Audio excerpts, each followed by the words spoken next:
আসসালামু আলাইকুম রহমতুল্লাহি ওবরকাতুহু। সম্মানিত দর্শক, বাংলাদেশে এক অতি আশ্চর্য ঘটনা ঘটেছে। শহীদ প্রেসিডেন্ট জিয়াউর রহমানের হত্যাকারী হিসেবে পরিচিত একজন সাবেক মেজর তিনি ধরা পড়েছেন। শহীদ প্রেসিডেন্ট জিয়াউর রহমান মানে হত্যাকাণ্ডের পর কত বছর চলে গেল? সেই ১৯৮১ থেকে আজ অবধি। সেই ১৯৮১ থেকে ৯১, ১০ বছর, ২০০১ ২০ বছর, তারপরে ২০১১ ৩০ বছর, ২০১১ পর ২০২১ ৪০ বছর, প্রায় ৪৫ বছর পরে। তো ৪৫ বছর পরে একজন হত্যাকারীকে ধরা হয়েছে এবং তাকে এখন ক্যান্টনমেন্টে নেওয়া হয়েছে। আমি জানি না যে আল্টিমেটলি এখন এই যে তাকে যে গ্রেপ্তার করা হলো, সেই গ্রেপ্তার করার পেছনে কি নাটক রিয়েলি রয়েছে। ২ নম্বর হলো যে এই কাজটি এই মুহূর্তে কে করেছেন? কেন করেছেন? কি কারণে করেছেন? This is a huge question. দ্বিতীয়ত যে বিষয়টি হলো যে এই ঘটনার সঙ্গে আমাদের সেনাবাহিনী কতটা জড়িত, বিএনপি কতটা জড়িত, কিংবা বিদেশি চক্রান্ত কতটা জড়িত, এটাও আমরা জানি না। তবে এতকাল পরে এই ঘটা করে এই সময়টিতে শহীদ প্রেসিডেন্ট জিয়াউর রহমানের একজন হত্যাকারীকে যেভাবে গ্রেপ্তার করা হলো, এটা রাজনীতিতে ভীষণ রকম সাসপেন্স তৈরি করবে, রোম্যান্স তৈরি করবে, অনেকগুলো উইন্ডো খুলে দেবে চক্রান্তের, এবং সরকারের বিপদ এবং বিপত্তি বাড়িয়ে দেবে। এই মুহূর্তে সরকারের যে সকল গুরুত্বপূর্ণ কাজ রয়েছে, সেই কাজগুলো থেকে সরকারের যে মন এবং মানসিকতা একটা নির্দিষ্ট জায়গাতে ডাইভার্ট করে দেওয়া হলো। এখন ধরুন, যদি এই ভদ্রলোকের বিচার সরকার ঠিকমতো না করে, তাহলে সবাই বলবে যে তারেক রহমান সাহেব তার পিতার হত্যাকাণ্ডের বিচার চাচ্ছেন না। আবার যদি তিনি বিচার করেন, তখন বলবেন যে দেখো দেখো দেখো কত বড় প্রতিহিংসা পরায়ণ, এত বছর পরে সে খুঁজে খুঁজে তার পিতার হত্যাকারীকে বের করেছে এবং সে প্রতিশোধ নিচ্ছে। এক পক্ষ বলবে বাপের বেটা, বাপের উপযুক্ত শেখ হাসিনা কেবল তার পিতার হত্যাকারীর বিচার করেনি, তারেক জিয়াও তার পিতার হত্যাকারীর বিচার করতে বদ্ধপরিকর এবং এই বিচার চলমান থাকবে।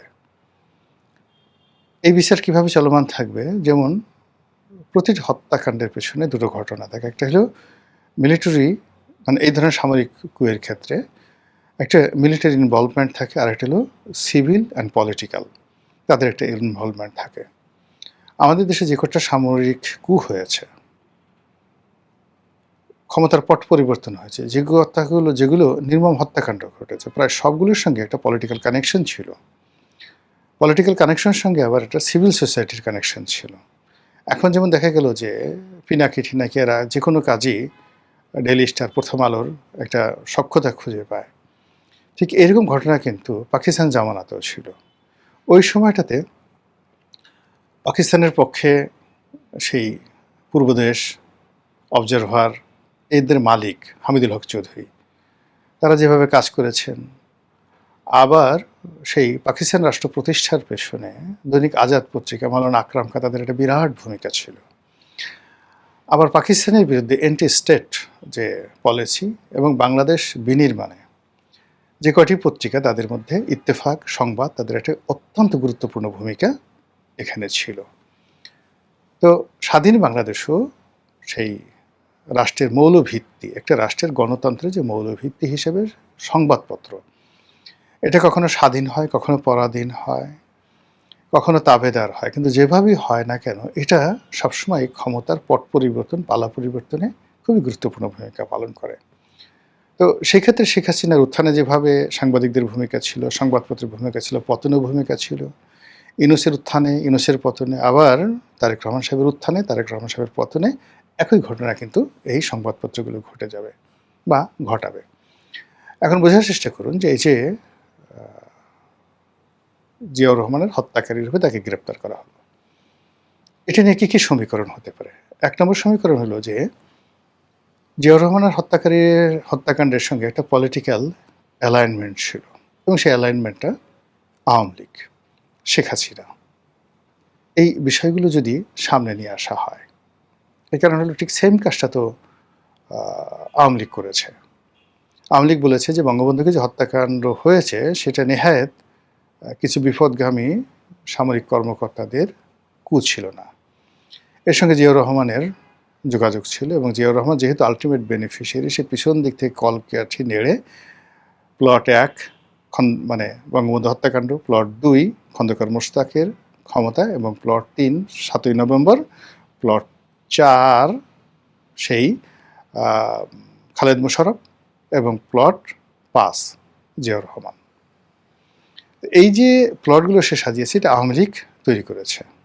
একইভাবে যদি এই জিয়াউর রহমান হত্যাকাণ্ডের সঙ্গে শেখ হাসিনা, এরশাদ এদেরকে জোড়ানো হয়, এখন যেহেতু বাংলাদেশে একটা ভারত বিরোধী প্রচণ্ড তৎপরতা রয়েছে, কাজে এখানে ভারতকেও জড়ানো হতে পারে এবং এই কাজগুলো যদি সরকার করতে চায়, এই ন্যারেটিভ তৈরি করতে, এই কথাগুলো তৈরি করতে সরকারের যারা দালাল ফড়িয়ে রয়েছে, সাংবাদিক নামধারী যে সমস্ত অথর্ব রয়েছে, গোবর গণেশ রয়েছে, তারা সরকারকে এত ব্যস্ত রাখবে আর সেই ব্যস্ততার ফাঁকে মন্ত্রীরা দুর্নীতি করতে থাকবে, চাঁদাবাজরা চাঁদাবাজি করতে থাকবে, সারা দেশ উত্তাল হয়ে পড়বে এবং খুব অল্প সময়ের মধ্যে সরকারের সমস্ত কর্মকাণ্ড মুখ থুবড়ে পড়ে সরকার অজনপ্রিয় হয়ে পড়বে এবং ক্ষমতা হারাতে হবে।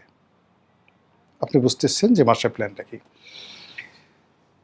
সেকেন্ডলি যেটা হলো যে এটা ভারতের পক্ষ থেকে একটা উপহার হতে পারে। উপহার হতে পারে এই কারণে দুভাবে। ভারত এখানে শেখ হাসিনাকে নিয়ে খেলতে পারে, তারেক জিয়াকে নিয়েও খেলতে পারে। অর্থাৎ এই যে ভদ্রলোক, সবাই ধারণা করছে যে সে দীর্ঘদিন ভারতে লুকায়িত ছিল। ইতিপূর্বে ক্যাপ্টেন মাজিদ নামক একজন ভদ্রলোককে ভারত উপহার দিয়েছিল শেখ হাসিনাকে, যখন শেখ হাসিনার সঙ্গে তাদের সম্পর্ক উন্নয়নের দরকার ছিল।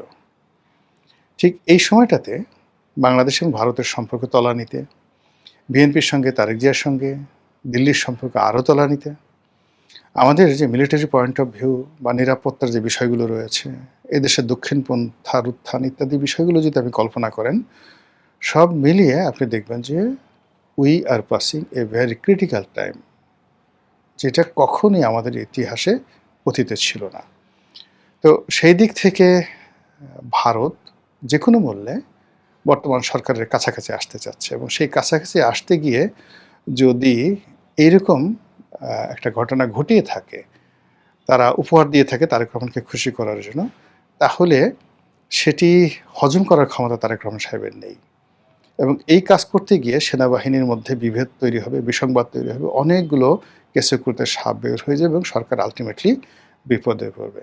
তো সব মিলিয়ে অবস্থার দৃষ্টি মনে হচ্ছে ঘটনা যেদিকেই যাক না কেন, এটি আলটিমেটলি সরকারের জন্য ভালো কোনো ফলাফল বয়ে আনবে না। এটা কেবলই মাত্র একটার পর একটা ফাঁদ তৈরি করা হচ্ছে সরকারকে বিপদে ফেলার জন্য, বিপত্তিতে ফেলার জন্য। আর সরকার ঘটনাগুলো এমনভাবে ঘটছে, অনেকটা সেই 10টা কষ্ট মামলার মতো, ডান দিকে গেল বিপদ, বাম দিকে গেল বিপদ, এবং এখানে ভারতের চাল হতে পারে, চীনকে পিছনে ফেলার চেষ্টা হতে পারে, এরকম নানা রকম ঘটনা কিন্তু ঘটতে পারে এবং সেই জিনিসগুলোই এই ভদ্রলোককে এই মুহূর্তে গ্রেপ্তার করিয়ে বিএনপিকে দিয়ে এমন কিছু করানোর চেষ্টা করা হচ্ছে যার ফলে রাজনীতির যে স্ট্যাবিলিটি, ফরেন পলিসির যে স্ট্যাবিলিটি, সামরিক নীতির যে স্ট্যাবিলিটি, এগুলো সব তছনছ হয়ে যাওয়ার আশঙ্কা দেখা দিয়েছে। মহান আল্লাহ আমাদের সবাইকে হেদায়েত দান করুন এবং হেফাজত করুন। আসসালামু আলাইকুম ওয়া রাহমাতুল্লাহি ওয়া বারাকাতুহু।